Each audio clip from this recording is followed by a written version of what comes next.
that they want to have a victim impact. Who is going to be giving the victim impact? All right, so the advocate is going to be saying victim impact on behalf of the mother. What I can tell you in this courtroom, I always require everybody treat everybody with respect. I know that this is a very emotional case for everyone, but I want the deputies to have an easy time this evening. And I just want everyone to please keep your emotions at this level, although I understand there's a lot of emotions going on both sides.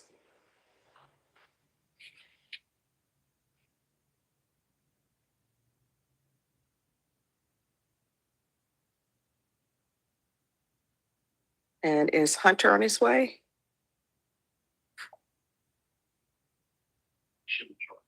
All right.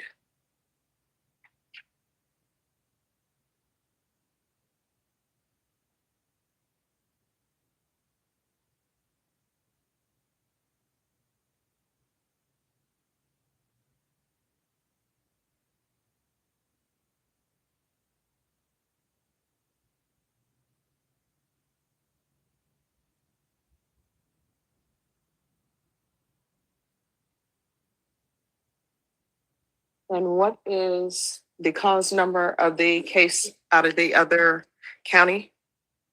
I'm sorry, Chief. What is the cause number of the case out of the other county? County. The judgment is back with the region. Ah, Right here, Judge. Would you like? yes, if you can just tell me. All right.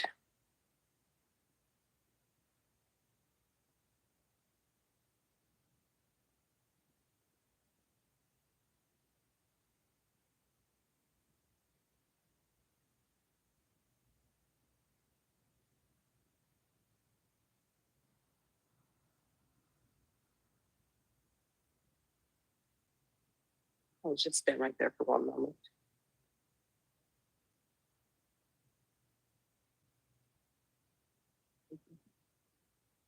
All right, we're going to go back on the record in 2019 CR 12495, State versus Tamar McIntyre. Could I have parties announced, please? Jason Garahan and Megan Galloway for the state, Your Honor. John Hunter and Thomas Lane for Mr. McIntyre, Your Honor. He's present. All right. Deputy Laura has informed me there was a buzz and that the jury has reached a verdict. Are both parties prepared to receive the verdict from the jurors? Yes. Yes, Your Honor. All right, let's bring them in. All rise for the jury.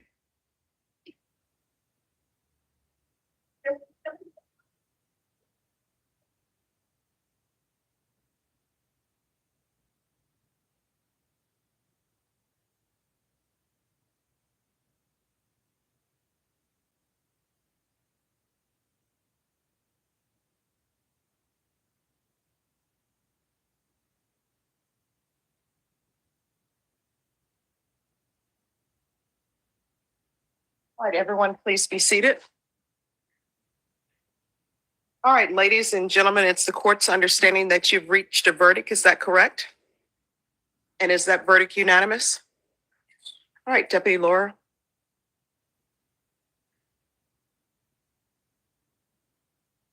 Thank you.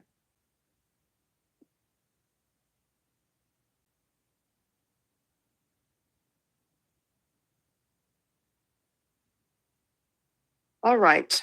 It states that we unanimously find that the defendant, Tamar McIntyre, did not cause the death of Anthony Saldivar under the immediate influence of sudden passion arising from adequate cause. It states that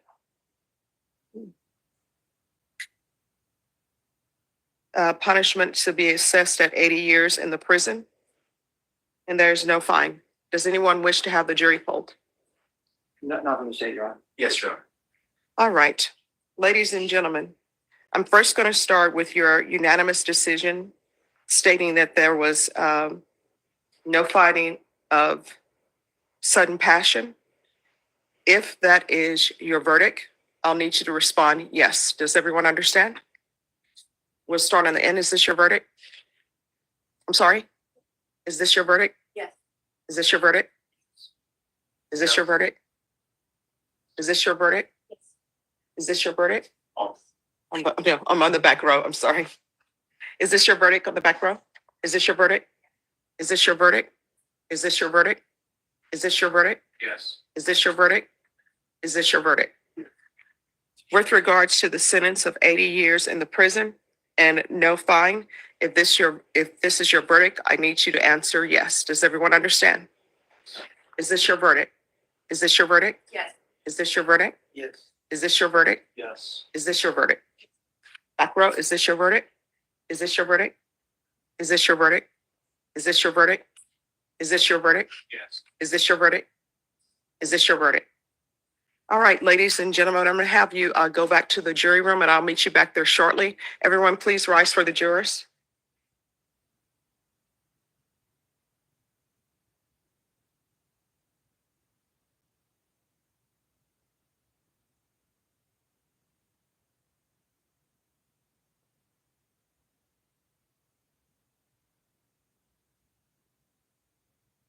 All right, everyone, please be seated. All right, Mr. McIntyre, the jury found you guilty of murder.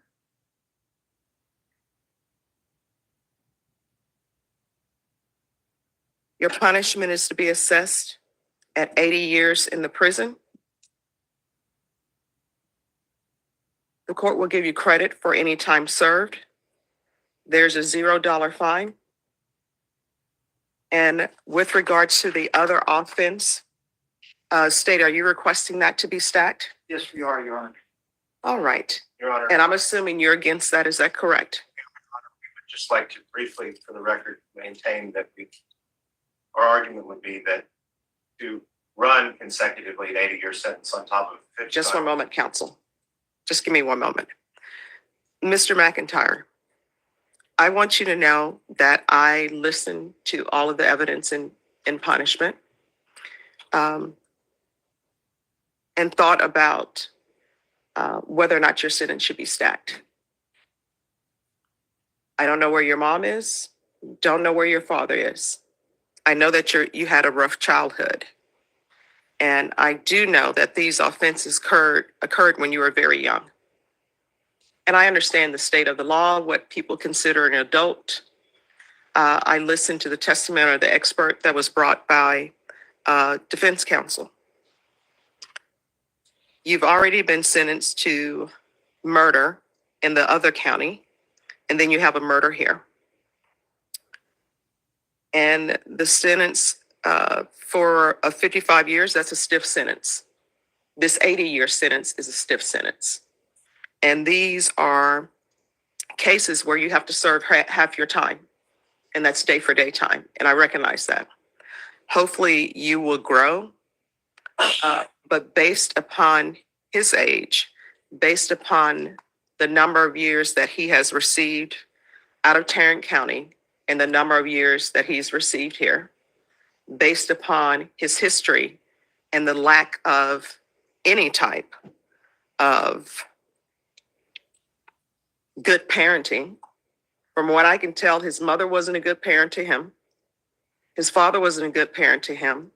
Child Protective Services was not good. And if you believe the testimony, I don't know why Child Protective Services would place children back with a father who put the children's mother in the hospital.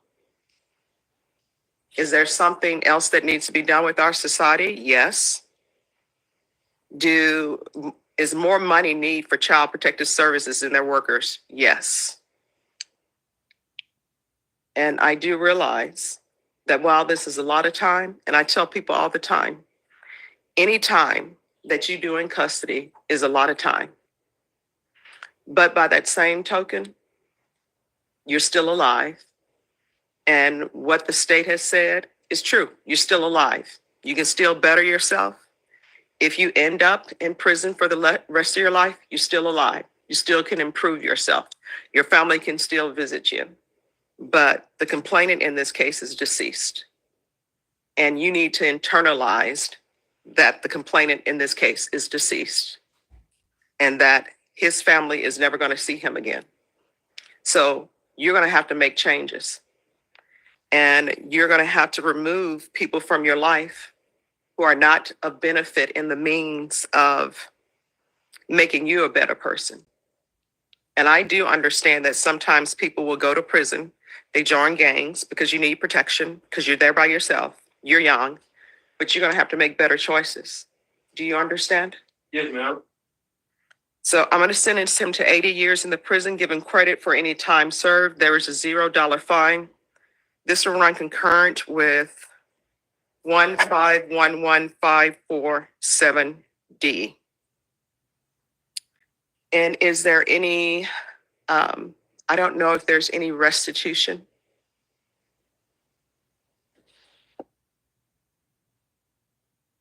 Judge, we would ask you for restitution to the family. May we approach, Your Honor? Yes.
And there's to be restitution, if any, to the complainant's estate.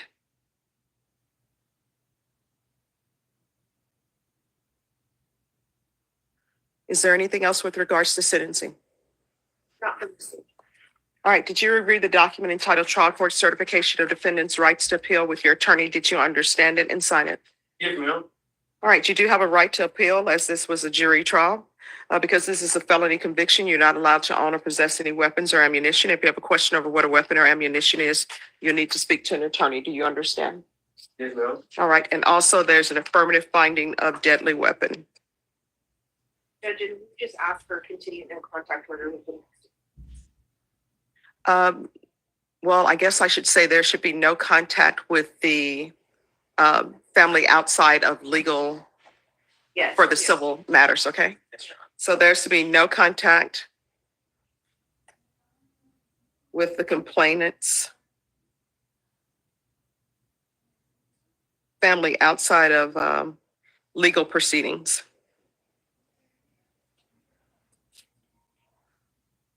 All right, is there anything else from either side? Not from the state. All right, Mr. McIntyre, yes. No, nothing else from the defense. All right, Mr. McIntyre, there's going to be what is called a victim impact statement. I want you to listen to it, internalize what's being said. Do you understand? Yes, ma'am. All right, you may proceed. Cindy.